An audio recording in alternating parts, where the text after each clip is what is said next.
श्री स्वामी समर्थ. हर हर महादेव. आज आपण बघणार आहोत तुमच्या पार्टनरची करंट फिलिंग काय आहे, काय विचार करतात ते तुमच्याबद्दल. तुम्ही कॉन्टॅक्टमध्ये असताल, न कॉन्टॅक्टमध्ये असताल बघू शकताय. तुमच्या परिस्थितीला जेवढी मॅच होईल तेवढीच घ्या, बाकीची सोडून द्या. ही जनरल कलेक्टिव्ह टाइमलेस रीडिंग असते. जेव्हा बघताना तेव्हा रेझोनेट होईल. ओम नमः शिवाय. हर हर महादेव. ओम नमः शिवाय. हर हर महादेव. ओम नमः शिवाय. ओम नमः शिवाय. हे बघा, मला इथे असं दिसतंय ह्या कार्ड्समध्ये. सध्या ते थोडंसं सायलेंट झाले, थोडं शांत झाले. नात्याबद्दल किंवा तुमच्या रिलेशनबद्दल विचार करताना इथं दिसत आहेत.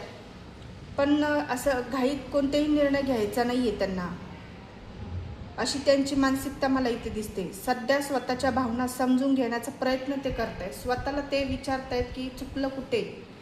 गिल्टमध्ये थोडंसं दिसत आहेत हे मला. आणि त्यांच्या मनात खूप काही आहे जे ते बोलत नाही आहे तुमच्याशी. शांत बसले, ट्रीटमेंट, सायलेंट ट्रीटमेंट तुम्हाला देत आहेत. काही जणांमध्ये मला असं दिसतंय शॉर्ट कॉन्टॅक्ट तुमचं असू शकते. कोणामध्ये मला असं दिसतंय नो कॉन्टॅक्ट सिच्युएशन तुमची आहे. आणि त्यांना काही भावना, राग, दुःख किंवा काळजी त्यांनी असं मनात दाबून ठेवलेलं दिसतात. ते सर्व काही व्यक्त करत नसल्यामुळे तुम्हाला ते दूर गेले आहे असं वाटतंय तुम्हाला. ते तुम्हाला आता सध्या काही एक्सप्रेस करत नाही आहे. तुमच्याशी पूर्ण नो कॉन्टॅक्ट सिच्युएशन यांनी ठेवलं असेल. किंवा घोस्ट काही जणांना त्यांच्या पार्टनरने केलेलं आहे. घोस्ट म्हणजे अचानक तुमच्या जीवनातून, लाईफमधून ते गेले असतील. किंवा नो कॉन्टॅक्ट सिच्युएशन तुम्हाला काही न सांगता त्यांनी दिलेली असेल, असं इथं कार्ड्समध्ये मला दिसतंय.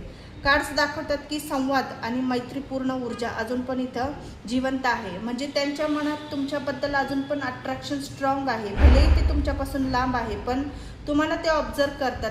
सोशल मीडिया थ्रू तुम्हाला ते स्टॉकिंग करताना इथं दिसत आहे. आणि योग्य वेळी मनमोकळा संवाद झाल्यास तुमचा गैरसमज दूर होऊ शकतोय असं कार्ड सांगताय. आणि ते विचार पण करतायत की तुमच्याशी त्यांनी कॉन्टॅक्ट करावा. ह्यांनी तुम्हाला ब्लॉक केला असेल तर अनब्लॉक करण्याचं ते विचार पण करतायत. तुमच्याशी बोलायचं पण आहे त्यांना. पण मागच्या ज्या काही गोष्टी तुमच्यामध्ये झालेल्या आहेत त्याबद्दल ते पास्टचं रिपीट त्यांच्या डोक्यात विचार येतात. ओव्हर थिंकिंग, एन्झायटी, रात्रीची यांना झोप देखील येत नाही आहे. खूप घट्ट मैत्रीसारखी होती तुमची. प्रेम कमी, मैत्रीमध्ये जास्त रूपांतर होतं. तुम्ही एकमेकांना आपलं सगळं काही शेअर करायचं. तुमचं जे बॉन्डिंग होतं ना ते खूप डीप लेवलवर होतं असं मला इथं दिसतंय. आणि मला इथे कार्ड्समधून दिसते अशी एनर्जी दिसते की तुम्ही रियुनियनच्या एनर्जीमध्ये येऊ शकताय असं इथं दिसतंय. आणि तुमचा पार्टनर तुम्हाला असं सांगताय